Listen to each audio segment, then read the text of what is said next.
Igice cya kabiri. Kutirengagiza kwita ku gakiza gakomeye.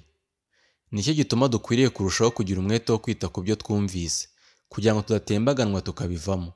Mbese ubwo ijambo ryavugiwe mu kanwa k'abamarayika ryakomeye, kandi n'ibicumuro byose no kutumvira bikiturwa ingaruka ibikwiriye, twebweho tuzarokoka dute nitwirengagiza agakiza gakomeye gatyo, kabanje kuvugwa n'umwami wacu, natwe twagahamirizwa n'abamwumvise.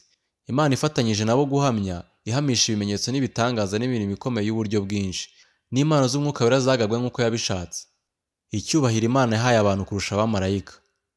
Abamarayika si Imana yahaye gutwara isi izabaho iyo tuvuga, ahubwo hariho aho umuntu yigeze guhamya ati, umuntu ni iki kumwibuka, cyangwa umwana w'umuntu kumwitaho? Wamuremye umucishije bugufi, aba hasi y'abamarayika ho hato. Wamwambitse ubwiza n'icyubahiro nk'ikamba, wamuhaye gutegeka imirimo y'intoki zawe, umuha gutwara ibintu byose ubishyira munsi y'ibirenge bye. Ubwo Imana yamuhaye gutwara ibintu byose, ntacyo yasize itakimuhayeho urutabi. Nyamara kugeza ubu ntiturabona ibintu byose bitwarwa nawe, ahubwo tubona Yesu wacishijwe bugufi akaba hasi y'abamarayika ho hato.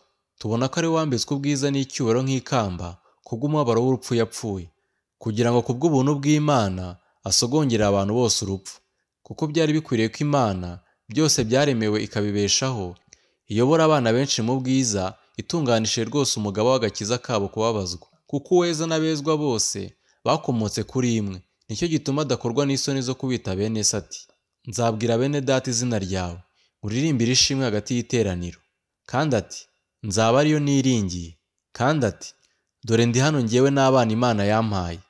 Nuko rero nk'uko abana bahuje umubiri n'amaraso, niko nawe ubwe yahuje ibyo nabo, kugira ngo urupfu rwe ruhinduze ubusa ufite ubutware bw'urupfu ari we Satani, abone uko abatura bahoze mu bubata bwo gutinya urupfu mu kubaho kwabo kose.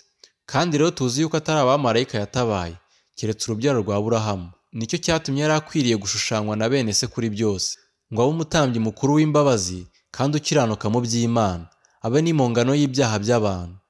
Kuko ubwo yababajwe no kugeragezwa ubwe, abasha no gutabara abageragezwa bose.